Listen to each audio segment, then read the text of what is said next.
አድዋ ላይ አባቶቻችን ነፍሳቸውን መስዋዕት አድርገው የሰጡንን ነፃነት እኛ በነፃ ሸጥ ነው። ዓለም አንበሳ ናችሁ ሲለን እኛ ግን ድመት ካልሆነን ብለን እየተሟገትን ነው። በጦርነት ያልተበገረች ያልተሸነፈች ሀገር ዛሬ በፍቃደኝነት ራሳቸውን አሳልፈው ቅኝ በተገዙ ህዝቦች ተሞልተዋል። እንኳን ለታላቁ የአድዋ ድል አደረሳችሁ። የምንገኘው ይህ ታላቅ ድል በሚከበርበት በየካቲት ወር ላይ ነው። ሁላችሁንም የኢትዮጵያ ህዝቦች በመላው ዓለም የምትገኙ እንደዚሁም ይሄ ድል የአፍሪካውያንም ጭምር ነውና ለመላው ጥቁር ህዝቦች በሙሉ ለዚህ ድል እንኳን አደረሰን አደረሳችሁ።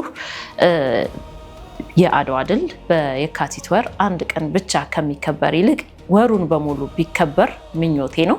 የተለያዩ ጥናታዊ ጽሁፎች የሚቀርቡበት የተለያዩ ውይይቶች የተለያየ ነገር እየተዘጋጀ ይህንን ወር የድል ወራችንን በደንብ ብናጣጥመው እጅግ ያስፈልጋል። ትውልድ ውስጥም ይህ የነፃነት መንፈስ እንዲጋባ። ሰላም፣ እንዴት ቆያችሁን? የኢትዮጵያ አምባ ሚዲያ ቤተሰቦቻችን እንደምን አላችሁ? ሰብለ ወንጌል ጸጋ ነኝ። እስከ መርሃ ግብራችን ፍጻሜ ድረስ አብራችሁን እንድትቆዩ በአክብሮት ጋብዛለሁ። የአድዋ ድል ከመከናወኑ በፊት በኢትዮጵያ እንደዚሁም በአፍሪካ ውስጥ ምን እየተከናወነ ነበር የሚለውን አስቀድመን እንይ። የአድዋ ድል ከመከናወኑ ከጥቂት ዓመታት በፊት የበርሊኑ ጉባኤ ተካሂዶ ነበረ። እናም የቅርጫው ዘመን ተጀምሮ ነበረ። መላው አውሮፓ አፍሪካ ከትሞ አፍሪካን እንዳሻቸው እየቆራረሱ እየተከፋፈሉ ነበረ። ከዚያም ባሻገር ደግሞ የአፍሪካውያንን ስነ ልቦና እነሱ በሚፈልጉት መንገድም እየቀረጹ ነበረ። ጥቁር ህዝብ ራሱን ማስተዳደር አይችልም፣ ሊተዳደር የሚገባው በነጭ ነው፣ ነጮች ናቸው ማስተዳደር የሚችሉት የሚለውን የስነ ልቦና ጦርነት በደንብ አድርገው አፍሪካውያን ላይ የተገበሩበት ወቅት ነው ነበርና አፍሪካውያንም በራሱ በዚያ ባርነት ውስጥ የነበሩበት አካላቸው በሰንሰለት እየተአሰረ እንደሚሸጡት የጉልበት ስራ እንደሚሰሩት ሁሉ አእምሯቸው ሁሉ ደግሞ እኛ ጥቁር ነን፣ እኛ የበታች ነን፣ ራሳችንን መምራት ራሳችንን ማስተዳደር አንችልም ብለው እጅ የሰጡበት ወቅት ነበረ። እናም ጣሊያን ልክ የሌሎቹን የአፍሪካ ሀገራት ቅኝ እንደገዛች ሁሉ ወደ ኢትዮጵያም ስትመጣ በዚያን ጊዜ የምትመራበት ህግ ነበራት። ዲቫይድ ኤንድ ሩል የሚል ማለት ነው። አፍሪካውያንን ጎሳ ከጎሳ እየነጣጠሉ እርስ በርስ እንዳይተባበሩ ህብረት ፈጥረው አንድነት ፈጥረው ቅኝ ገዢዎቻቸው ላይ እንዳያብሩና እንዳያባረሯቸው መጀመሪያ የተጠቀሙት ዲቫይድ ኤንድ ሩል የሚለውን ጎሳን ከጎሳ የሚያጋጭ ህጓን ይዛ ነበረ እዚህ ኢትዮጵያም የከተመችው ማለት ነው። ኢትዮጵያ ስትመጣ ግን ነገሩ ሌላ ነው።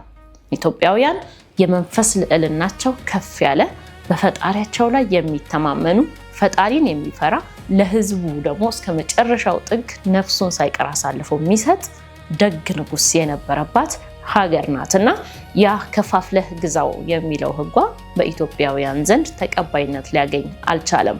በዛን ዘመን በነበሩ ኢትዮጵያውያን ዘንድ ሀገርን ድንበርን አሳልፎ መስጠት ኃጢአት ነው፣ ነውር ነው። ጣሊያኖቹ ያላሰቡት ያልጠበቁት ነገር ገጠማቸውና እዚህ በጦርነት ወቅት የተመለከቱትን ያዩትን ነገር በሙሉ ወደ ሀገራቸው ከተመለሱ በኋላ መደበቅ መሸሸግ አልሆነላቸውም እና በተለያዩ መጽሐፍቶቻቸው ውስጥ አስፍረውታልና ጥቂቱን እንመልከት።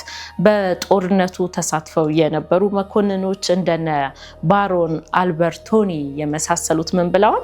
ኢትዮጵያውያን ያልሰለጠኑና በነገድ የተከፋፈሉ እንደነበሩ ገና እነሱ ሳይመጡ በቃ ስለ ኢትዮጵያውያን ያሰቡት ያልሰለጠኑ በነገድ የተከፋፈሉ እንደመሰላቸው። ነገር ግን በጦርነቱ ወቅት የኢትዮጵያ ጦር እንደ አንበሳ የሚተም ለሞት የማይፈራና እጅግ የተቀናጀ ሆኖ እንዳገኙት ምስክርነታቸውን ሰጥተዋል።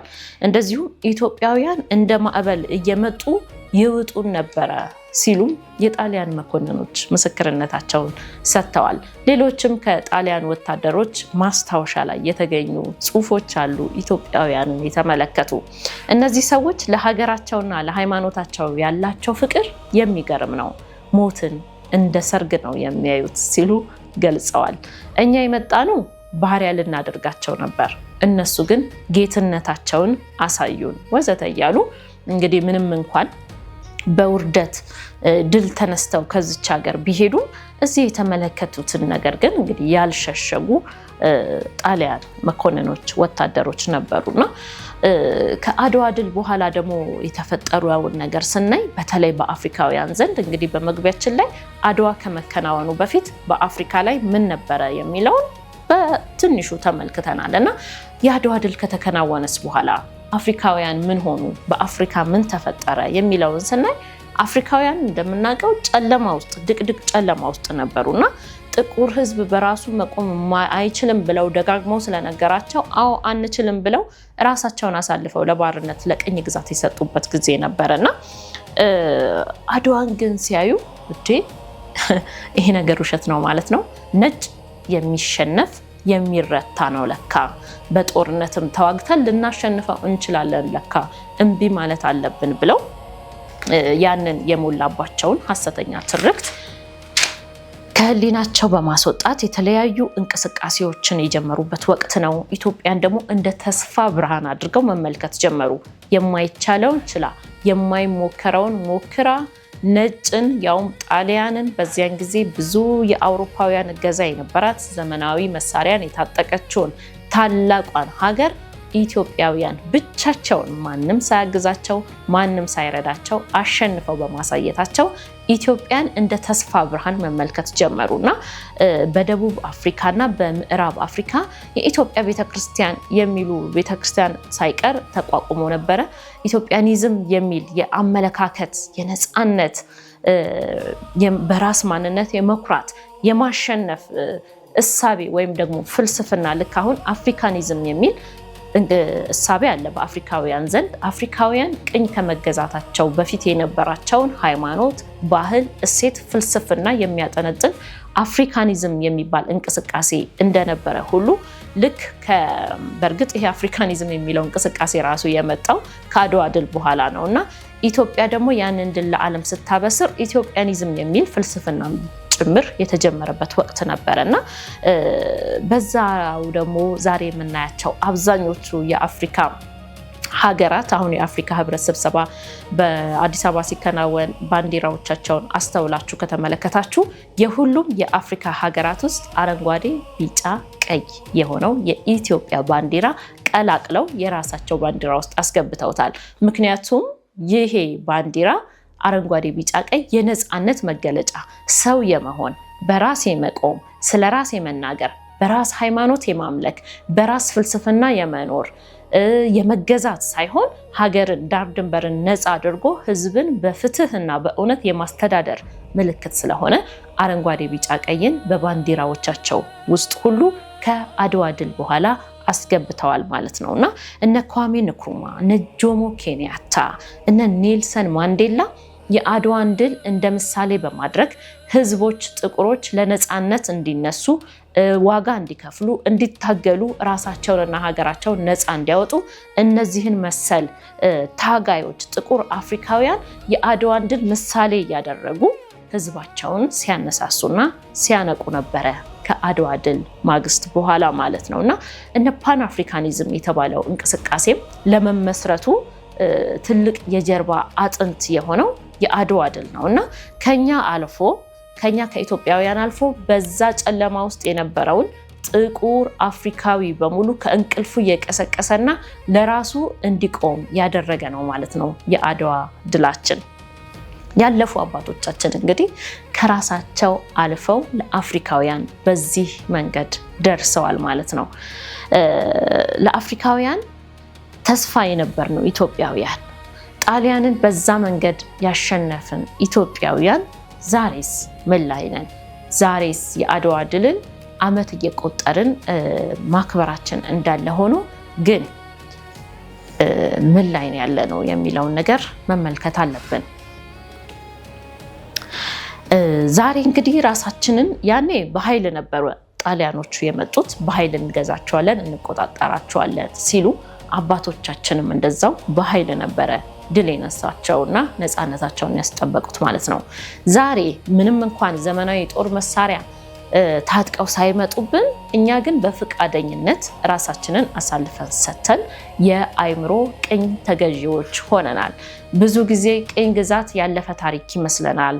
ቅኝ ግዛት ያበቃ ነገር ይመስለናል። ነገር ግን እስከ አሁኗ ጊዜ ድረስ ቅኝ ግዛት መልኩን ቀይሮ ዘመናዊነትን ተላብሶ በኢትዮጵያም ሆነ በአፍሪካውያን ዘንድ እንደቀጠለ ነው ያለውና እኛ ደግሞ ቀደም ሲል እንዳልነው የአፍሪካ ተስፋ ሆነን የነሱ ብርሃን ሆነን ዛሬ ግን በብዙ መንገድ እነሱ ቅኝ የተገዙት አፍሪካውያን ከኛ የተሻሉበት በርካታ መንገድ አለና ምንድነው የሆነው? ለምንድነው ራሳችንን በፍቃደኝነት ቅኝ ያስገዛ ነው? ምንድነው ምክንያቱ የሚለውን ነገር እንመለከታለን። የመጀመሪያው ነገር ዘመናዊነትና ምዕራባዊነት ተምታታብን። ከጃንሆይ ከቀዳማዊ አጼ ኃይለ ሥላሴ ዘመን በኋላ ዘመናዊ የትምህርት ስርዓት በኢትዮጵያ ተተክሎ ንጉሱም ብዙ ምሁራንን ወደ ውጭ ሀገር ሄደው ተምረው እንዲመጡ ያደረጓቸው የ1960ዎቹ ምሁራን እየተባሉ የሚጠሩት ለሀገር መፍትሄ ሳይሆን ችግርን ይዘው የመጡ ሀገርን ያወደሙ እነዚህ አካላት ዘመናዊነትና ምዕራባዊነት ተምታታባቸው። እነሱ በውጭ በሚገኙ ዩኒቨርሲቲዎች ተምረው ስለመጡ ራሳቸውን እንደ ምሁር ማየታቸው በጎ ሆኖ ሳለ እንደገና በተማሩ ትምህርት ደግሞ ኢትዮጵያን አምጥተው በራሷ መሰረት ላይ ኢትዮጵያ ተገንብታ ከዛ ደግሞ ከውጭ የቀሰሙትን ነገር እዚህ ሀገር ላይ መተግበር ሲቻል እነሱ ግን ዘመናዊነት ወይም ደግሞ መማር ማለት ሙሉ በሙሉ ምዕራባዊነት መሆን መስሏቸው በኢትዮጵያ ውስጥ የነበሩትን ነገሮች በሙሉ ሃይማኖትን ጨምሮ በማንቋሸሽ ከስሩ ነቅሎ ለመጣል በመሞከር የሌላን የኛ ያልሆነን ነገር አምጥተው በመጫን ያንን ነገር በማድረጋቸው ዘመናዊነትና ምዕራባዊነት በዚያን ጊዜ በነበረው ትውልድ ተምታቶ ነበርና ያ ነገር የአይምሮ ቅኝ ግዛትን አስጀመረብን ማለት ነው። ሁለተኛው ምክንያት የትምህርት ስርዓቱ ነው። በዚያኑ ጊዜ ዘመናዊ እንሆን እየተባለ ሲደረግ የነበረው ምዕራባዊነትን መስበክ፣ እንደነሱ መልበስ፣ እንደነሱ መመገብ፣ እንደነሱ ማምለክ፣ እንደነሱ መማር ነበርና የውጪን ዕውቀት ብቻ እንደ ትክክለኛ የውጪ የዕውቀት ምንጭ አድርጎ የሚቆጥር የራሱን እሴት ሀገር በቀል ዕውቀት በኢትዮጵያ ውስጥ የነበሩ የተለያዩ ብሔር ብሔረሰቦች ወይም ደግሞ ህዝቦች የነበራቸውን የእርቅ አፈታት ሊሆን ይችላል፣ የሽምግልና ስርዓት፣ የህግ፣ የፍትህ ብዙ ነገር ማለት እንችላለን። ከዚህ በፊትም ስለ ፍትሐ ነገስት ስላነሳን ማለት ነው። እሱን ሙሉ በሙሉ አውጥቶ በትምህርት ስርዓት ውስጥ እንዳይካተት ተደርጎ የውጪው የትምህርት ስርዓት መጥቶ ስለተተካብን በራሳችን ነፃነታችንን አውጥተን በነፃ የሸጥን ፍቃደኛ ቅኝ ተገዢዎች የሆኑ ሁለተኛው ምክንያት በትምህርት ስርዓቱ ምክንያት ነው። ሶስተኛው የኢኮኖሚ ጥገኝነት። እነዚህ መጀመሪያ ያልናቸው ዘመናዊነትና ምዕራባዊነት መቀላቀል፣ የትምህርት ስርዓታችንን መቀየር ምን አመጣብን? የኢኮኖሚ ጥገኝነት አመጣብን። በነገራችን ላይ ልክ ስንዴ ከውጭ መለመን የጀመርነው ወይም ደግሞ ስንዴን ከውጭ መግዛት የጀመርነው ልክ የትምህርት ስርዓቱን በቀየርን ወዲያው በማግስቱ ነበረ። እስከዚያን ድረስ ኢትዮጵያ ምግብ ከውጪ አታስመጣም ነበረ። ልክ የዛሬ 100 ዓመታት ጀምሮ ነው እኛ እጃችንን ለውጪ ሀገር ሰዎች ለምዕራባውያንም ሆኑ ለሌሎች ሀያላን ሀገራት እጃችንን ለምግብ መዘርጋት የጀመርነው የትምህርት ስርዓታችንን ወይም ደግሞ ዘመናዊ እንሁን ምዕራባዊ እንሁን ባለን ማግስት ነው። ስለዚህ ሶስተኛው ደግሞ ራሳችንን ቅኝ ተገዢ እንድናደርግ ያደረገን ምንድነው? ኢኮኖሚ ጥገኝነት ማለት ነው ተፈጠረ። የራሳችንን የሆነውን በጣልን ቁጥር የኢኮኖሚ ጥገኝነታችን እየጨመረ ነው የመጣው ማለት ነው። እና አንድ አባባል አለ፣ የሰጠህ ይገዛሃል ይባላል። አውሮፓውያን አሁን ለኛ እየሰጡን ነው፣ እያበደሩን ነው፣ እየረዱን ነው። ስለዚህ ምንም አይነት ፖሊሲዎች በሚረቁ ጊዜ፣ ምንም አይነት ሀገራዊ ውሳኔዎች በሚወሰኑ ጊዜ እነዚህ ሰጪዎቻችን እጃቸውን ያስገባሉ፣ ይወስኑልናል ማለት ነው። ስለዚህ ይሄ የኢኮኖሚ ጥገኝነታችን የአይምሮም ጥገኛ አደረገን ማለት ነው። ሌላው የባህል ወረራ ነው። ያጣኑ ትምህርት ስርዓታችን ሲቀየር፣ ኢኮኖሚ ጥገኝነት ሲመጣ፣ ዘመናዊነት ምዕራባዊነት ሲመስለን ትልቁ ያጣነው ነገር ደግሞ የራሳችንን ነባር ባህል ነው። የባህል ወረራ ማለት የኛ የሆነውን ሁሉ ንቀን የነሱ የሆነውን ሁሉ መከተል ማለት ነው። በሁሉ ነገራችን ካለባበሳችን ጨምሮ ዛሬ ያለን ወጣቶች ስለ አድዋ ጀግኖች ከማወቅ ይልቅ ስለ ምዕራባውያን ስለ አሜሪካውያን ታዋቂ ግለሰቦች ማውራት መተንተን እውቅና ይመስለናል። የሚዲያ ጣቢያዎቻችን በሙሉ ከሰማችኋቸው ስለ ውጪ ሀገር ሰዎች ስለ ውጪ ሀገር ኳስ ተጫዋቾች ረጅም የአየር ሰዓት ወስደው ሲተነትኑ ጊዜው ያልፋል። ይሄ ማለት የባህር ወረራ ማለት ነውና ሀገሬን አላስነካም፣ በማህተቤ አልደራደርም፣ ሀገር ከሌለች እኔ የለውም ብሎ አይኑን ጨፍኖ ለሀገሩ ነፍሱን የከፈለ ወጣት የነበረባት ኢትዮጵያ ዛሬ እኔ የምደግፈው የእግር ኳስ ክለብ ተሸንፏል ብሎ ፀጉሩን ሲነጭ የሚያድር ወጣትን አብቅላለች ማለት ነው። ስለዚህ የባህል ወረራውም ሌላው ራሳችንን ቅኝ ገዢ እንድንሆን ያደረገ ነው። ሌላው በጣም የሚገርመው ነገር ደግሞ ጀግኖቻችንን እንድናዋረዳቸው አድርጓል። ይሄ የባህል ወረራ አፄ ምኒልክ ንጉሠ ነገሥት ጣሊያንን በዓለም አደባባይ ነው ያዋረዷት። ከመላው የኢትዮጵያ ሕዝብ ጋር በመሆን በአንድነትና በፍቅር በመሆን በዓለም ሕዝብ አዋርደዋታል ጣሊያንን። አንገቷን ደፍታን የወጣችው ከዚህ ማለት ነው። ግን ጣሊያኖች ከሄዱ በኋላ ምን አደረጉ? እኚህን ታላቅ ጀግና የዓለም ሕዝብ ሲያወድሳቸው እኛ ኢትዮጵያውያን ራሳችን ደግሞ እኚህን ታላቅ መሪ እንድንሰድብ እንድናዋርድ አድርጋ በዚያ መንገድ ተበቀለችን ማለት ነው። እና ታላቅን ንጉሠ ነገሥት ሀገርን ነፃ አድርገው ያቆዩን ንጉሠ ነገሥት ራሱ ኢትዮጵያዊ እኚህን ጀግና እንዲያዋርድ አድርጋ ጣሊያን እንዴት አድርጋ እንደተበቀለችን በእጅ አዙር በትምህርት ስርዓታችን በባህል ወረራ በኢኮኖሚ ዞረው መጥተው እንዴት አድርገው እንደተበቀሉን እርስ በርስ እንድንናከስ እርስ በርስ ጀግና እንድናጣ እርስ በርስ የምንስማማበት ታሪክ እንዳይኖረን አድርገው ራሳችንን ፈቃደኛ ቅኝ ተገዢዎች አድርገውናል ማለት ነው። ሌላው ባዕድ የፖለቲካ ፍልስፍና ኢትዮጵያ የምትመራው በራሷ ከህብረተሰቡ ከሃይማኖቱ ከኖርኑ ከተቀዳ ፍልስፍና ነበረ።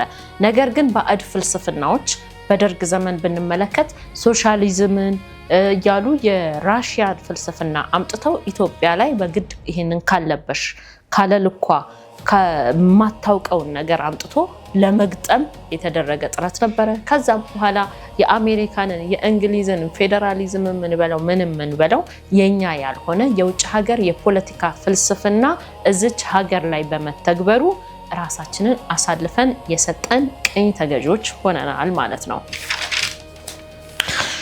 ስለዚህ ችግራችን ይሄን ይመስላል። ሌላም ብዙ የችግሮች ምንጭ ይኖራል። ሁላችሁም የምትጠቁሙት ሁላችሁም ይሄ ነው እንዲያደረገን የምትሉት ነገር ይኖራል። ሀሳብ አስተያየታችሁን ኮመንት ላይ አስቀምጡልን። የአድዋ ድልን እንኳን በአግባቡ እማናከብር ህዝቦች ሆነናል። የአድዋ ድል በደረሰ ቁጥር የቱ ጋ ይከበር? አዲስ አበባ ውስጥ ብቻ የአድዋ ድል የቱ ጋ ይከበር የሚለው እንደው እያጣላን አይደለም? እያበሻሸቀንስ አይደለም? ይሄንን ያህል ነው ያነስ ነው። እኛ ራሳችን ፈቅደን ራሳችንን ለቅኝ ግዛት አሳልፈን የሰጠን ሰዎች በዚህ መጠን ወርደናል እና ምንድነው መፍትሄያችን? ምንድነው ማድረግ ያለብን? በዚሁ ከቀጠልን የት ነው የምንደርሰው? አይበቃንም ወይ? ወደ ኋላ መመለስ አንችልም ወይ? መፍትሄያችንስ ምንድነው ካልን መፍትሄያችን ቀደም ሲል የጠቀስናቸውን የችግሮቻችንን ምንጮች መልሰን በማምጣት አሁን ካለንበት ችግር መላቀቅ እንችላለን። የትምህርት ስርዓቱን መፈተሽ፣ በራስ መነጽር የራስን ችግር መመልከት። ምሁራኖቻችን የአሜሪካንን ችግር ፈቺ ወይም የሌላ ሀያል ሀገር ፈቺ ሳይሆን መሆን ያለባቸው የኢትዮጵያን ችግር ፈቺ መሆን አለባቸው። ያን ለማድረግ ደግሞ መጀመሪያ ኢትዮጵያን ማወቅ የኢትዮጵያ የሆነውን ሀገር በቀል እውቀት ሁሉ መገንዘብ ያስፈልጋል። እሱ ላይ የውጭዎቹን እውቀት ስንጨምር ያኔ የእውነት ዘመናዊ እንሆናለን። የራሳችንን ሀገር በቀል የሆነውን ነገር ትተን ዘመናዊውን የአውሮፓን ትምህርት ብቻ የምንማር ከሆነ ግን ምሁር ሳይሆን ባሪያ ይባላል ትክክለኛ ስማችን ማለት ነው።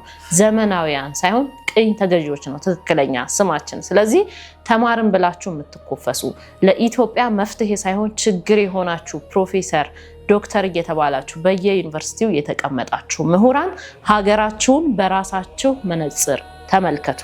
አገር በቀሉን ዕውቀት ጎብኙት፣ ተመልከቱት። ያኔ ትክክለኛ ምሁር፣ ትክክለኛ ሀገር ፈቺ ባለሙያ መፍጠር ይቻላል። ስለዚህ የትምህርት ስርዓታችን መፈተሽ አለበት፣ መፍትሄው ካስፈለገ ማለት ነው። ሁለተኛው የኢኮኖሚ አርበኝነት ያስፈልጋል።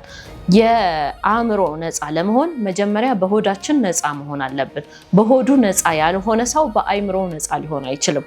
ምክንያቱም በራበው ቁጥር እጁን ሲዘረጋ ይሄንን አድርግ፣ ይሄንን አጽድቅ፣ ይሄንን ተግብር ይባላል። ስለዚህ ለመብላት ሲል በገዛ ሀገሩ ላይ የማይሆን ፖሊሲ ያረቃል፣ የማይሆን ህግ ያስቀምጣል። በየቀኑ ዜጎቹን ሲያስጨንቅና ሀገሪቱንም ለኑሮ የማትመች ያደርጋል ማለት ነው። ስለዚህ የኢኮኖሚ አርበኝነት ያስፈልገናል። ድሮ አባቶቻችን ያንን ተጋድሎ አድርገው ነፃ እንዳደረጉን ዛሬ ደግሞ እኛ የሀገራችንን ኢኮኖሚ ቀና ማድረግ አለብን።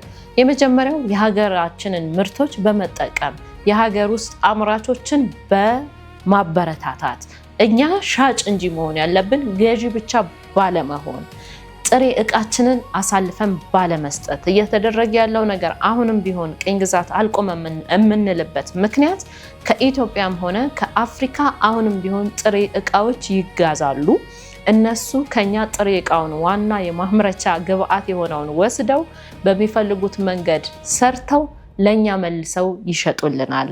እኛ ገዢ እንጂ ሻጪ መሆን አልቻልንም። ስለዚህ ሀገራችን ኢትዮጵያ ዛሬ ላይ በኢኮኖሚ ራሷን እንድትችል በኢትዮጵያ ውስጥ ያሉ ሀብቶች፣ ተፈጥሯዊ የሆኑ ሀብቶች ራሱ ተፈትሸው በባለሙያ ተጠንተው በዚሁ ሀገር ተመርተው በራሳችን ባለሙያዎች ተሰርተው ወደ ውጭ ሀገር መሸጥ አለባቸው እንጂ ሁልጊዜ ገዢ መሆን የለብንም የሚለውን ነገር እንግዲህ የሚመለከታቸው አካላት ትኩረት ቢሰጡት የኢኮኖሚ አርበኝነትም አሁን ካለንበት የአእምሮ ቅኝ ግዛት ያወጣናል ማለት ነው። ሌላው ከትላንት ጀግኖች መማር። የትላንት ጀግኖች አድዋ ላይ ያሸነፉት በራሳቸው ስልት፣ በራሳቸው ምግብ፣ ራሳቸው በቋጠሩት ስንቅ፣ በራሳቸው የጦር አያያዝ፣ በራሳቸው እምነት ነው። እኛ ደግሞ ዛሬ ይሄንን የራሳችን የሆነውን ሁሉ ነገር ጥለን እነሱን ስለመሰልን በእነሱ የጦር መሳሪያ እነሱን ማሸነፍ አንችልም። ይሄ የታወቀ ሀቅ ነው። ስለዚህ ራሳችንን ማሸነፍ፣ ራሳችንን መቻል፣ ነፃ መሆን ካስፈለገ ልክ እንደ አባቶቻችን በራሳችን ስልት፣ በራሳችን ምግብ፣ በራሳችን ጦር አያያዝ፣ በራሳችን ፍልስፍና፣ በራሳችን እምነትና በራሳችን ኩራት ወደ ቀደመው ትልቋ ገናና ኢትዮጵያ መመለስ እንችላለን። እንኳን እኛ አፍሪካውያን ትላንታቸው ሙሉ በሙሉ የወደመባቸው ሙሉ በሙሉ ቅኝ የተገዙ አገራት ራሱ ዛሬ ማንነታቸውን እየፈለጉ ነው። በመላው ዓለም የሚገኙ ጥቁሮች ምንድነው መሰረቴ እያሉ ማንነታቸውን ፍለጋ ወደ አፍሪካ ነው የመጡት። እንደው የሆነ ስብሰባ እንኳን ከአፍሪካውያን ጋር ወይም የሆነ ዝግጅት እንኳን ካለ እነሱን ስትመለከቷቸው ሀገር በቀል በሆነ አለባበስ ተውበው ሲመጡ እናያቸዋለን። ቅኝ የተገዙት እኮ እነሱ ናቸው። እኛ ግን ከመሪዎቻችን ጭምር ልክ አውሮፓውያን የሚያደርጉትን ሱፍ ለብሰው ነው ዝግጅት ላይ የሚገኙት። አፍሪካውያን ግን ወንዶቹም ሆነ ሴቶቹ የአፍሪካ ህብረትም ስብሰባ በምንም አይነት ዝግጅት ላይ ሲገኙ ራሳቸውን መስለው በራሳቸው መልክ ነው የሚመጡት ማለት ነው። እና እነሱ እኛን ይጠብቁን ነበረ፣ ተስፋ ብርሃንም ሆናናቸው ነበረ። ዛሬ ግን ከነሱ አንሰን ግራ ገብቶን የቆምን ሰዎች ነን እና መፍትሄ ያስፈልገናል። አድዋ ድልንም ስናከብር ይህ የካቲት ወር በመጣ ቁጥር ሁልጊዜ ራሳችንን አሁን ካለብን የአእምሮ ቅኝ ግዛት ለማውጣት በማሰብ ሊሆን ይገባል የሚል መልእክት እናስተላልፋለን። ይሄንን በዓል በማስመልከት አብራችሁን ስለነበራችሁ እጅግ አድርገን እናመሰግናለን። በሌላ መርሃ ግብር ደግመን እስከምንገናኝ ቸር ቆዩን። የኢትዮጵያ አምባ ሚዲያ ቤተሰቦቻችን ለምትሰጡን ገንቢ አስተያየት በጣም ነው የምናመሰግነው። ላይክ አድርጉ፣ ፕሮግራማችንን ሼር አድርጉ፣ ሀሳብ አስተያየታችሁን ጻፉልን፣ ሁሉንም እናነበዋለን። እንዲቀርብላችሁ የምትፈልጉትን ፕሮግራም በዚህ ሀሳብ ላይ እስኪ ስሩልን ካላችሁም አንብበን ታላላቆቻችንን ጠይቀን ይዘንላችሁ እንመጣለን። ዛሬ ለነበረን ቆይታ እጅግ እናመሰግናለን። በሌላ መርሃ ግብር ደግመን እስከምንገናኝ ቸር ቆዩ።